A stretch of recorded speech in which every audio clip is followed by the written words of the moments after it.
नमस्कार फ्रेंड्स, आज कथे आपको स्वागत।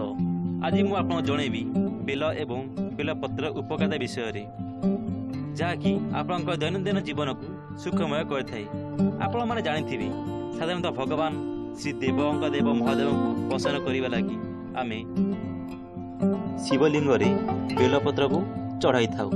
बेलपत्र पुरातन जुगरू जड़ीबूटी भाव व्यवहृत होता है। खाली बेलपत्र नुहे, बेल गछर फल एवं तार चीर बहुत औषध भाव काम करें। पंचा बेल ठार आरंभ कर पाचिला बेल पर्यंत औषध रूपे कार्य होता है। तेरे भिडियोटी को संपूर्ण देखापी अनुरोध। यदि आप आम भिडियोटी को प्रथम थर पर देखुंट ताहले आम चैनल को सब्सक्राइब करूँ एवं बहुत किसी जानापी आम चैनल देखूँ एवं आपण बंधु मान शेयर करूँ जहाँफल कि से सब उपकारिता विषय जापर। तेज आसतु दर्शक बंधु आम जाना बेल एवं बेलपत्र उपकारिता।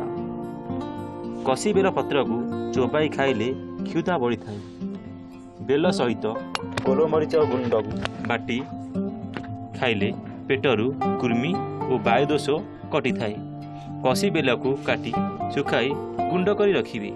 से गुंड को नहीं से महू मिसाई सेवन करे नाल झाड़ा अजीर्ण पेट फंपा आदि रोग भल होता है। बेलर चेर को आनी से अदा और गोलमरीच मिसाई चिकन करी बाटी सेवन करिले जावतीय प्रकार अजीर्ण रोग दूर होता है, क्षुधा बढ़ी थाए एवं खाद्यद्रव्य शीघ्र हजम होता है। बेलपत्र और गोलमरीच बाटी प्रतिदिन 2 बेला पान कले कामल पांडु अजीर्ण आदि भल होता है।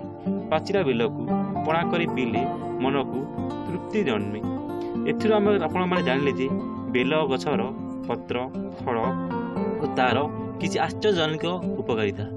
ताले दर्शक बंधु को आशा करुँच आपन भिडियोटी भल लगी और लाइक टे निश्चय करेंगे। यदि आप मो चैनल को सब्सक्राइब करना ताहले निश्चय सब्सक्राइब करूँ और पाखे थी बेल आइकन को क्लिक कर दिंतु जहाँफल कि मोर समस्त अपडेट वीडियो आपण मैंने पाइपर।